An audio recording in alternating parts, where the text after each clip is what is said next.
Guys, so today's video is gonna be a little bit different. So I'm moving away from the normal get to see Nanaimo, get to see Canada that you guys are used to, and today it's a sit down video. As you guys can see, I'll call it an informational video, and this is most important for you that wants to migrate to Canada either through the student route or through the work route. This video is a must watch for you before you actually make that application or before you click that submit button. And before we get into it, let's roll down the intro.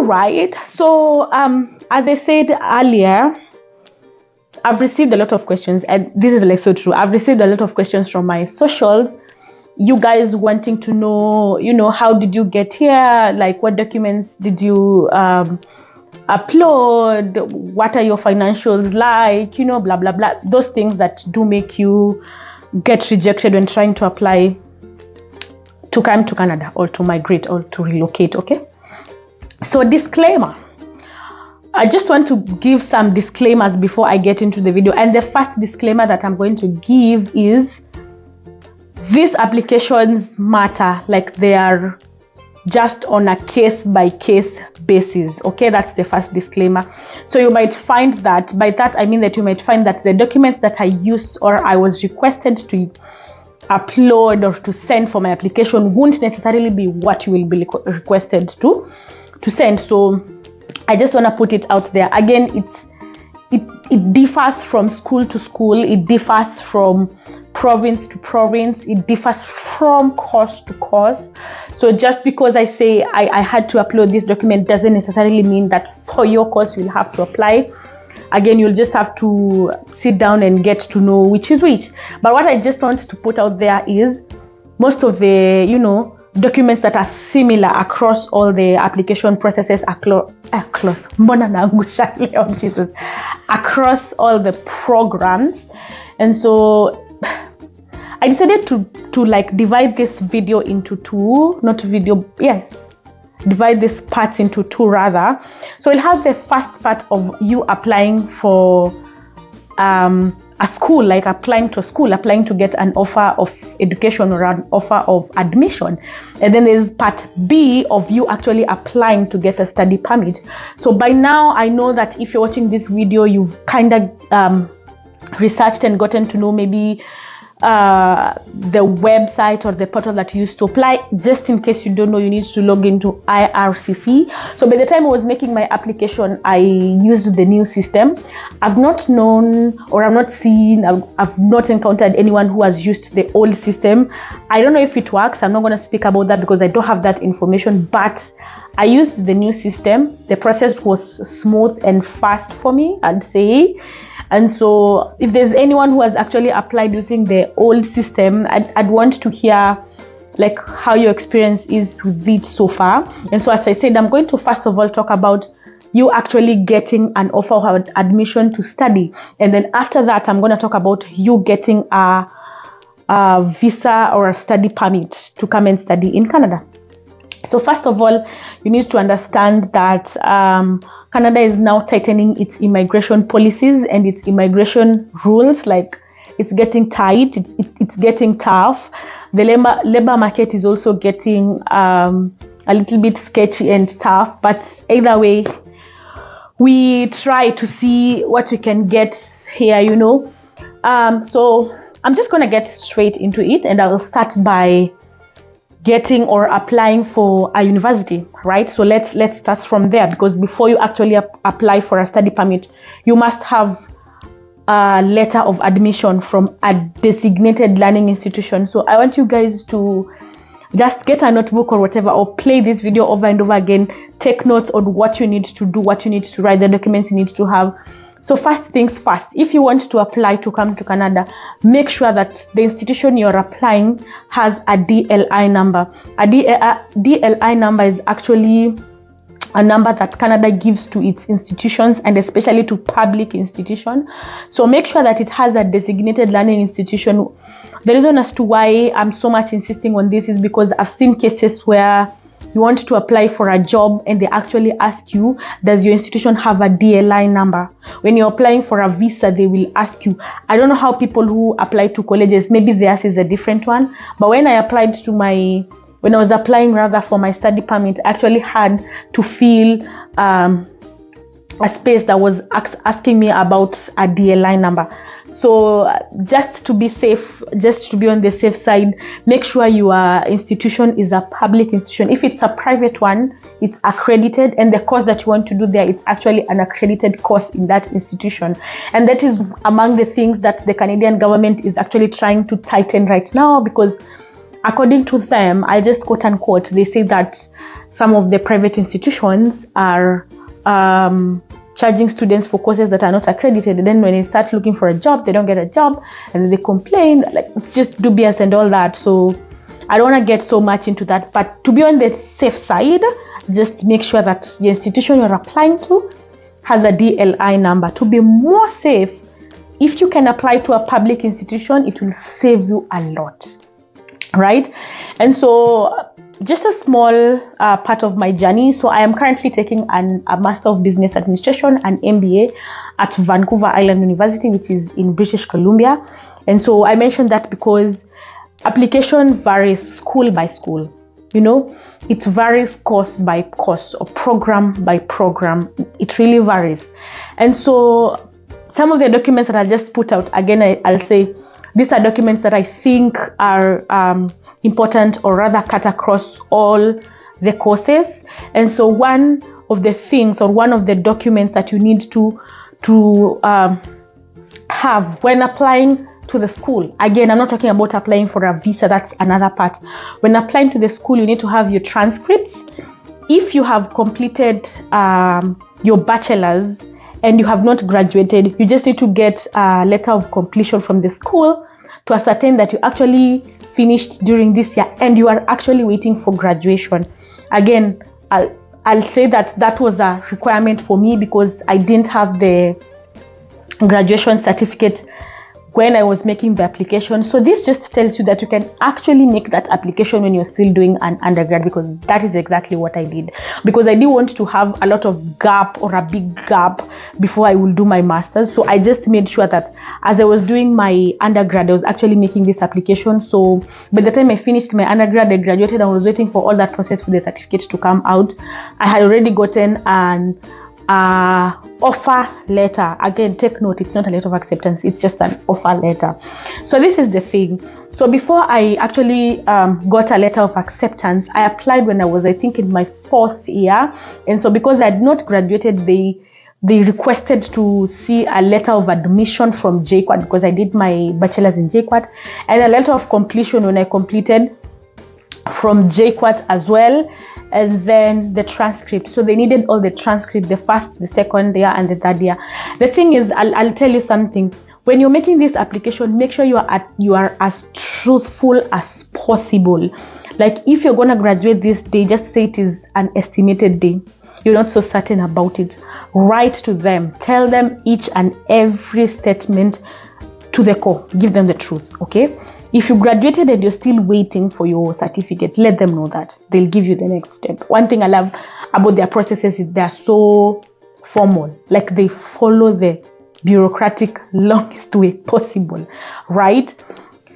And so, as I said, I just needed my letter of completion. I needed my transcript, and I needed a letter from my professor, or, you know, the dean or somebody, to just ascertain that I finished from JQuat. Again, this varies program to program. So my program actually needed me to have a letter from the dean or someone from the Faculty of Management, because I came from Coren, from the Faculty of Management. So that's what I did. I went and got that letter from JKUAT.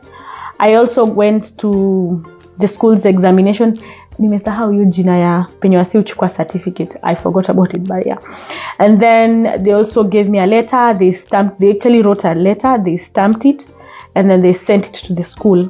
So JKUAT, because the school said they don't want me to send the letter. They actually want the letter to be sent by school to them, to ascertain that I was a student at JKUAT, right? And then after I submitted all that, it did not even take like 1 month. I got my offer letter. And so offer letter, they usually tell you you've been offered a position at blah blah blah university to take this and this program, that will take this and this process, and then this and this as the fees. They give you everything, and then they tell you if you want to actually accept that letter, you will click something. It's usually a portal. Usually go back to the portal because you're already registered with their account, right? So you go to the portal and then you tell them I accept or I reject. And then that's it with the school. That's where it just ends with the school. So the mountain or the elephant in the room is usually the study permit, the visa, the immigration documents to now get to study here. Because I tell you for a fact, I have a classmate who got a letter of admission, an offer letter, and then a letter of admission, but did not get a visa. So the first part of the semester she was learning online. So I'll tell you for a fact, you can get a letter of admission, you can get an offer letter, but you can get a denial for a visa. So you really need to be very cautious when you're making this one thing application. I forgot to tell you from the beginning is I did not use any agent. I just applied by myself.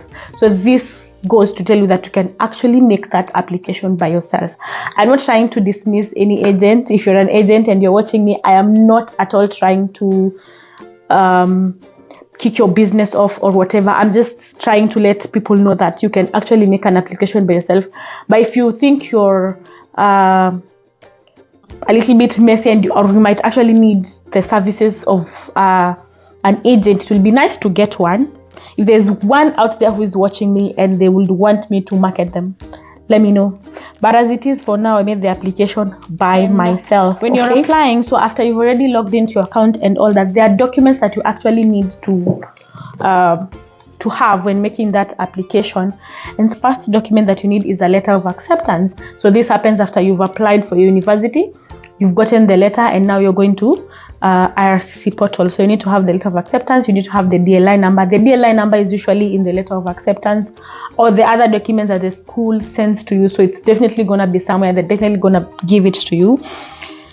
The letter of acceptance is from the school, and then you will need a letter of explanation, or others call it a letter of intent. Okay, this is one of the most important documents that you will need in your application, because this is where you actually get to explain yourself. You get to argue your case. And remember, like when I was applying, this was the knowledge that I had. Like this was the idea that I had, that this person, I'm not going to be there to explain myself. Yeah. So never let them question anything in your application, because you won't be there to defend yourself. You're not going to be there to answer them. So when you're making that letter, when you're writing that letter, explain anything to the court, to the detail. Tell them everything that I need to hear. And this does not just apply to when you're applying for the visa, when you're applying for the visit visa, when you're applying for the program of study. Give them all the information that they need to hear, okay? I'm going to be reading my letter of intent in the next video that I will do, just so this one does not get so long. And then the second document that you will need is the financial documents, but I'm gonna talk about this at the end of it all because it's a little bit tricky. But other than the letter of acceptance, you will need the family ties. Like, I know some people are wondering, like, what are family ties? But family ties is just an evidence that you will go back to your country after you're done with your program. That's family ties. There's something that ties you back home, you get? So if you're maybe a father, if you're a husband, if you have a business, if you have family that maybe, for example, you're taking care of. Like I had a friend who told me that for her family ties, she said that she had a grandmother and a grandfather, and she's the only one who's taking care of them, so she definitely has to go back home. So family ties just means they need proof. They need sufficient proof and evidence that you will go back home after your program. You and I both know that after the program you might or you might not go back home, depending on how things will be. But at that point of application, they actually need you to commit to going back home after that. The next thing they need is medical documents. Now I think this applies to everyone who is applying, so you will need to do a lot of medical checkups. Like by a lot I mean almost all medical checkups. So IRCC will actually be giving you the next steps. That is something that you need to know. You don't need to upload all these documents at once. You might. I know maybe some agents say they upload all the documents at once, but I'm telling you from the point of I did my application myself. So what I'm telling you is an individual experience. IRCC gave me all the steps that I had to follow. So if I finish one step and they are satisfied with it, they tell me what to do next. And by telling me what to do next, they will give you a letter. They always give you a letter for every process that you will go through. So if, for example, you apply the first time to IRCC and the first letter they'll give you is a biometric letter, you go with it to the visa center in maybe Westlands. I think Nairobi it's Westlands. Yeah, you take it. You take that letter with you because it usually has a number, right? And they take your visa process. They upload to IRCC. IRCC accepts that, goes to the next step. They tell you now you're going to do your medicals. When they tell you that, they're going to give you a letter again. So they're going to guide you on every step of the application. And that's why I'm telling you, it's quite easy to apply for yourself, because anyway, they will guide you. They'll tell you, now upload this, now upload this, now upload this, or go to this step. And as I said, they give you a letter for every step that you need to go. So for the medicals, I know you usually go to Gigiri. Yes, there's usually a medical center there where you have to have your tests taken. They list all the tests that they want you to take. They will list all of them down. So for example, you will have to do, of course, pregnancy, your eyes, your TB, I don't know, blood pressure, all those checkups that they need to get done. They have a list of what they need to do. And after they get those, or after you do those medicals, the people in Gigiri or the people at the medical center are the ones to send the results to IRCC, not you. So that's why I'm telling you guys, it's actually doable. You can actually make that application for yourself.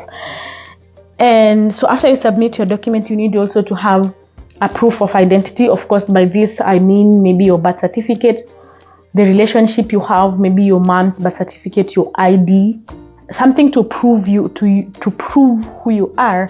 And by that, there are some people who might have a similar case to mine. So I remember some of the documents that I had just 2 names, and some had 3 names, and all of them were mine. And I was using all those documents to apply. So I remember when I was making that application, they told me that they actually need an affidavit to state that person A who has a document that has 2 names, and these documents that have 3 names actually belong to one person, who is me. So what I did, I had to go to a lawyer and get a letter to get an affidavit letter, right? To confirm that AB and ABC are actually, or is one person, okay? So I know there are people who might have that same case out there. Maybe your ID has 3 names, your birth certificate has 2 names, or your transcripts from school have 2 names, and your ID has 3 names. So you actually have to verify this. You actually have to verify with this Kenyan government that you are the same person, because they don't want any case of impersonation or something of the sort. And then let's talk now about language skills. Now, as I said, this vary. I think as at now, with the new immigration policies, of which I'll talk about that in a separate video, you will need to do an IELTS test too if you want to work in Canada, okay? Because the whole idea of you coming to study is to get a job, right? So I don't want this video to get to 30 minutes, no, so I'll need to be finishing.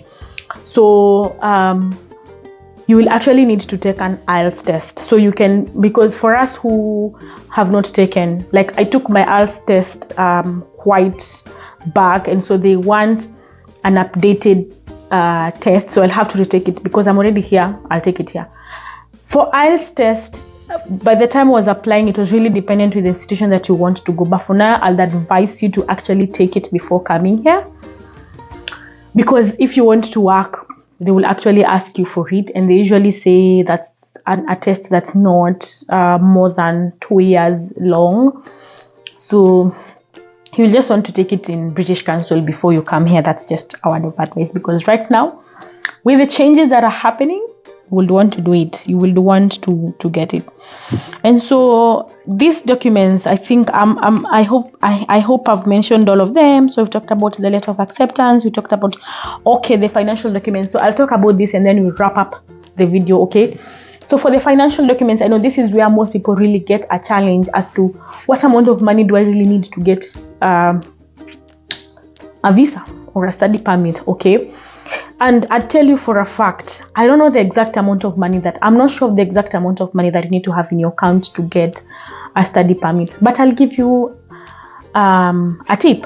If you go to IRCC, I tell you for a fact, always get knowledge before you make a decision, okay? So if you go to IRCC, there's a section that actually outlines the amount of money that you need to have in your account before you make an application. That's number one. Number two, it is fully dependent on your course duration, okay? So if you're applying for a course that is 1 year long, then the amount of money in your financial statements needs to be enough to cover your accommodation and your stay for a period of at least 1 year and let's say 3 months, just to exceed it with 3 months, okay? If your program is two years, then you need to have more money in your account, because it does not make sense for you to give them a financial statement that has money that will only cover you for maybe 8 months, because they're going to question themselves. So these other months, they're very particular, honestly, they're very particular. So they're going to ask themselves, so these other months, where are you going to get money? Because they are not of the belief that you'll be working. They are not of that belief. They believe that before you leave your country, you should have provisions that will take you through, the 2 years, the 1 year, the 3 years, the duration. So just to help you, because I know most people usually get rejections and denials because of family ties, number one, and number two, proof of funds, okay? Number three, maybe GMAT. So GMAT is just dependent on your program. So family ties, as I said, attach something that shows that you will go back to your country upon completion of your program, okay? Your business, if you're a firstborn, you say that you have family and they're dependent on you, okay? If you have a job, you'll say that. I actually have a friend who this is so weird. I actually have a friend who, for the proof of funds, she talked about, she actually just attached a photo of her and her grandmother and her grandfather and just said that she's the one who takes care of them. So she's here to study and just go back to taking care of them. So just upload anything, that will convince them that you will go back.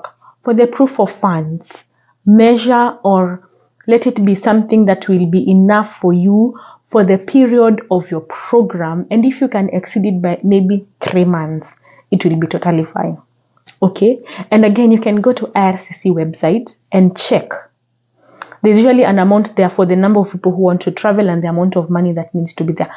I don't want this video to be so long.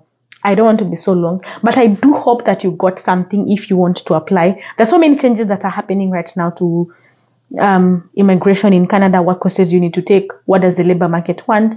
What about PR and all that? I'll talk about that in a separate video. But for now, I hope this helps. If you still have more questions, do let me know in the comment section, or also text me how you texted me on my socials. I hope I answered most of the questions, but just in case I didn't, I'm going to go through the video again. And if I need to make another video just to answer your questions, then I will, okay? But I do hope you guys enjoyed and learned something. And from here, you're going to go back to your account, correct your errors, submit that thing, and welcome to Canada, kuja tupambanie huku. So thank you so much for actually watching this video to the end. It got to, I think, 28 minutes, so it's too long, but it's necessary. It's necessary for you, and for you that wants to come here to study. I really wish you all the best, you know. Like, people usually say, oh, don't come to Canada, blah blah blah, but I tell you this, the ocean is big, the fish is a lot in the sea, so come, let's try to fish. Everyone is trying to fish. The one who will get lucky to get some fish. All the best to you. We are all here to struggle and see what we can make out of our lives. So if you have the ability to come, why not? I mean, come. So the reason as to I didn't talk about going to Canada to work is because I am not here to work. I am not here to work. I don't know much about work permit. I don't want to talk about it because of its complexities in LMIAs and all that. Until I get information, I'm trying to get information. So I'll make a video later on about coming to work in Canada and all that complexities. But as a student right now, you can work for only 20 hours. So those are the only hours that I do work, 20 hours a week. That's just the maximum I can work as a student. So when you're coming here, you want to come with extra money, because I've seen people who have actually, you know, gotten challenges along the way because the amount of money they came with maybe is not enough. Okay, so thank you so much, guys. It's past 30 minutes. I don't want to pass this video more than this, but please do subscribe. I hope this video helped you on your next application, and do let me know how it went for you. Did it work for you? Did it not work for you? What can we correct? How can I help you? I'll be more than happy to help where I can. I don't want to tie myself to helping you, but where I can, I'll provide advice. And see you again.